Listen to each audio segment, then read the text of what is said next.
కాబట్టి అయితే మీరు నన్ను ఒక ప్రశ్న వెయ్యొచ్చు, బాగుంది కానండి, ఇది ఏదో అవసరం ఉంది, భగవంతుడిని అడిగారు, కాదనం, బాగుంది.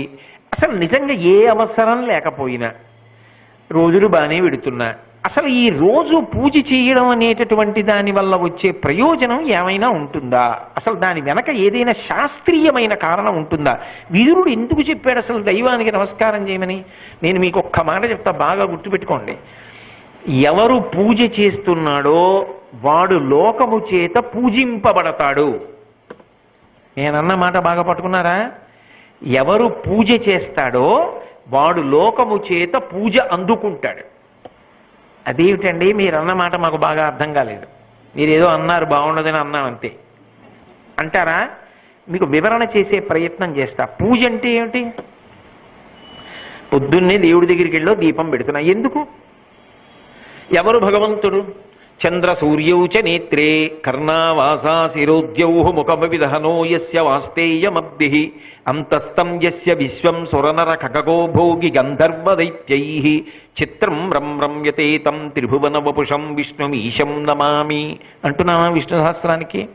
వందే శంభుమమాపతిం సురగురుం వందే జగత్కారణం వందే పన్నగభూషణం మృగధరం వందే పశూనాం పతిం వందే సూర్య శశాంక వన్ని నయనం అంటున్నామా పరమశివుణ్ణి? సూర్యచంద్రులు ఇద్దరూ ఆయనకి కన్నులు, అంటే వెలుగుకు వెలుగు ఆయన. నతత్ర సూర్యోభాతి నచంద్రతారకం నేమా విద్యుతోభాతి కుతోయమగ్ని త్వమేవ భాంతమనుభాతి సర్వం తస్య భాషా సర్వమిదం విభాతి అంది వేదం. భాగవతంలో పోతన గారైతే లోకంబులు లోకేశులు లోకస్తులు తెగిన తుది అలోకంబుకు పెంజీకటి కావల యవ్వండేకృతి వెలుగువతని నేసేవింతున్ అన్నారు. అంతా చీకటైపోయాక కూడా వెలుగుగా నిలబడగలిగిన వాడెవరో వాడే పరమాత్మ. ఆయన స్వరూపమే వెలుగు. మరి వెలుగులకు వెలుగైన వాడికి ఈ దీపం ఎందుకు? ఏమిటి దీపం పెట్టకపోతే ఏమవుతుంది? ఆయనకి కనబడదా మనకు కనబడదా? పోనీ తెల్లవారుదావునో చీకట్లోనో పూజ చేసావు, దీపం పెట్టావు, నీకు ఉపయోగం ఏమో, ఆయనకు ఎవడొచ్చి చేస్తున్నాడో ఆయన కనిపెట్టడానికి బాగుంటుందేమో అనుకో. పొద్దున్న 10ంటికి సత్యనారాయణ వ్రతం చేస్తుంటే ముందు దీపం ఎందుకండి? ఏమిటి దానివల్ల ఉపయోగం? అంటే కేవలం దీపం వెలిగించడం కాదు. దీపం ఎందుకు వెలిగిస్తారంటే, ఈశ్వరా నువ్వు ఈ కంటికి వెలుగిచ్చావు, ఈ కంటి వెలుతురులో నా భార్యని చూస్తున్నా, బిడ్డల్ని చూస్తున్నా, మనవల్ని చూస్తున్నా, పర్వతాలు చూస్తున్నా, జలపాతాలు చూస్తున్నా, చెట్లు చూస్తున్నా, స్నేహితుల్ని చూస్తున్నా, మనవల్ని చూస్తున్నా, దేవాలయాన్ని చూస్తున్నా, ధ్వజస్తంభాన్ని చూస్తున్నా, ఎంత సంతోషపడుతున్నాను. ఇన్ని సుఖాలకి కారణం నువ్వు కంటికి ఇచ్చిన వెలుగు కదూ. నువ్వు ఇంత వెలుగు నా కంటికి పెట్టి ఇన్ని సుఖాలు అనుభవించడానికి నన్ను కారణం చేశావు. కాబట్టి నీకు నేను కృతజ్ఞతగా, నీకు నేను మళ్ళీ కృతజ్ఞత చెప్పడానికి ఏ వెలుగు నా కంటికి ఇచ్చి నాకు ఇన్ని సుఖాలు ఇచ్చావో ఆ వెలుగుకు ప్రత్యామ్నాయంగా ఒక దీపం పెట్టి కృతజ్ఞత చెప్తున్నాను. ఆ భావన ప్రధానం. అంతేగాని నూనె అయినా నెయ్యి అయినా 3 ఒత్తులైనా 2 ఒత్తులైనా 5 ఒత్తులైనా ఇటు తిప్పనా అటు తిప్పనా ఎన్నాళ్ళు మాట్లాడతావు? అది ఎన్నాళ్ళు కర్మ దగ్గర ఆగిపోతావు? కర్మ తజ్జడం అంటారు ఉపదేశసారంలో రమణ మహర్షి.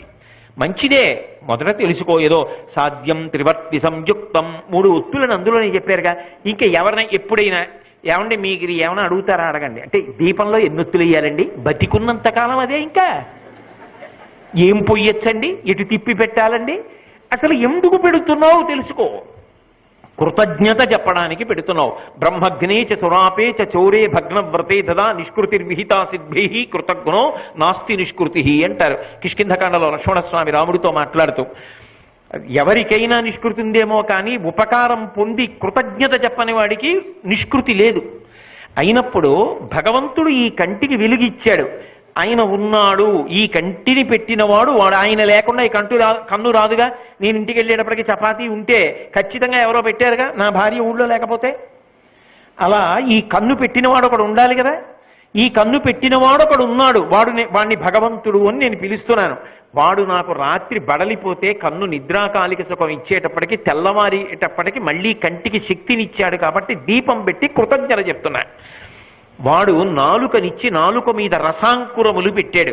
నాలుక మీద ఏదైనా పెట్టగానే రుచి తెలుస్తుంది. అంతేకాదు వెంటనే నాలుకలోంచి దవడలలోంచి లాలాజనము ఉత్పత్తి అయ్యేటట్టుగా చేశాడు. అందులో జిగురుగా ఉండేటటువంటి మ్యూకస్ టైలిన్ అనబడేటటువంటి 2 పదార్థములు ఉత్పాదనమవుతాయి. ఆ మ్యూకస్ ఏం చేస్తుందంటే సూక్ష్మక్రిములను చంపేస్తుంది. టైలిన్ ఏం చేస్తుందంటే జిగురుగా ఉండి కంఠంలోంచి కడుపులోకి పదార్థం జారిపోవడానికి ఉపకారం చేస్తోంది. ఇవన్నీ నేను 1/4 కిలో తెచ్చుకుని నోట్లో పోసుకున్నాను. అది అవడంలో ఎవడో ఒకడు తయారు చేస్తున్నాడా వీటన్నింటినీ లోపల?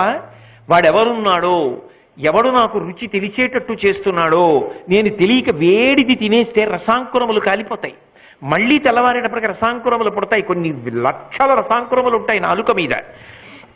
అటువంటి వాడికి నేను కృతజ్ఞత చెప్పడానికి పరమ ప్రశాంతమైన స్థితిలో నేను ఈ భావనతో ఉన్నాను కాబట్టి సాత్విక పదార్థాన్ని నైవేద్యం పెడతా. ఓ పటికి బెల్లమో, ఓ పండో, ఓ పాలో, ఓ పలహారమో అక్కడ పెట్టి ఈశ్వర స్వీకరించండి అంటున్నాను. అంటే కృతజ్ఞత. ఇప్పుడు మీరు చెప్పండి, ఈ కృతజ్ఞత ఈశ్వరుడి దగ్గర మొదలైంది, అది కిందకెళ్ళింది. చిన్న ఉపకారం చేశాడు ఎవరో, ఆ ఉపకారం చేసిన ఆయన వచ్చాడు. అదేం పెద్ద ఉపకారం ఏం కాదు లోకం దృష్టిలో, చాలా చిన్న ఉపకారం.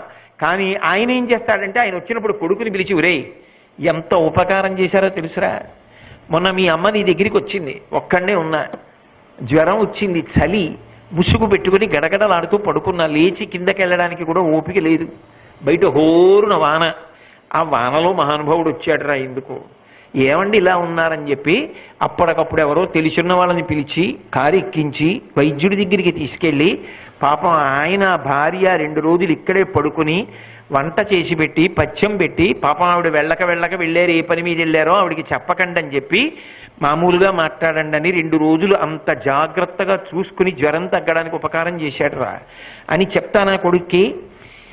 చెప్పకపోయినా ఆయన స్వభావం ఉపకారం చేశాడు. కానీ నేను ఆయన ఉపకారం గుర్తు పెట్టుకుని చెప్పాను అనుకోండి, ఇప్పుడు ఆయన ఏమంటాడు? ఏమన్నా ఆయనకి ఇంత చిన్న ఉపకారం చేస్తే అన్ని మాటలు చెప్తారండి బాబోయ్, ఆయనకి ఎంత కృతజ్ఞతో అని 10 మంది నా పట్ల గౌరవం పెంచుకుంటారా పెంచుకోరా? అంటే అందుకోసం చెప్పుకోవడం కాదు, ఎవడికి కృతజ్ఞత ఉన్నదో వాణ్ణి లోకం నమ్మి గౌరవిస్తుందా గౌరవించదా? అయినప్పుడు భగవంతుడికి పూజ చేయడం అంటే కృతజ్ఞతావిష్కారం అయితే, కృతజ్ఞత కలిగిన వాడిని లోకం పూజిస్తుందని పూజించిన వాడు పూజింపబడతాడని నేనంటే తప్పెందుకైంది? పూజ చేసిన వాడు పూజలు అందుకుంటాడన్న మాట నేను చెప్పింది యథార్థమా కాదా? యథార్థమేగా. కాబట్టి ఇది నీకు సద్గుణముగా ప్రవర్తించాలి అంటే నువ్వు భగవంతుణ్ణి పూజించడం నీకు రావాలి. ఆ తర్వాత ఎవరు చిన్న ఉపకారం చేసినా వాళ్ళ పట్ల నీకు మర్యాదతో కృతజ్ఞతతో గౌరవించడం అలవాటవుతుంది. దానివల్ల ఏమవుతుంది? 10 మంది చేత నువ్వు గౌరవింపబడతావు, ఆ గుణము నిలబడుతుంది, అది నీ పిల్లలకు అబ్బుతుంది. ఎక్కడ ఎవరు చిన్న ఉపకారం చేసినా గౌరవంగా మాట్లాడడం, అపకారం చేసినా మరిచిపోవడం, ఇవి అలవాటు అయ్యాయనుకోండి. ఉపకారికనుపకారము విపరీతము కాదు చేయ వివరింపంగా, అపకారికనుపకారము నెపమెన్నక చేయువాడే నెర్పరి సుమతి. ఇది మనకి సనాతన ధర్మం నేర్పినటువంటి గొప్ప విశేషం. అది చెప్తున్నాడు విదురుడు. కాబట్టి దైవాన్ని పూజించడం నేర్చుకో. కాబట్టి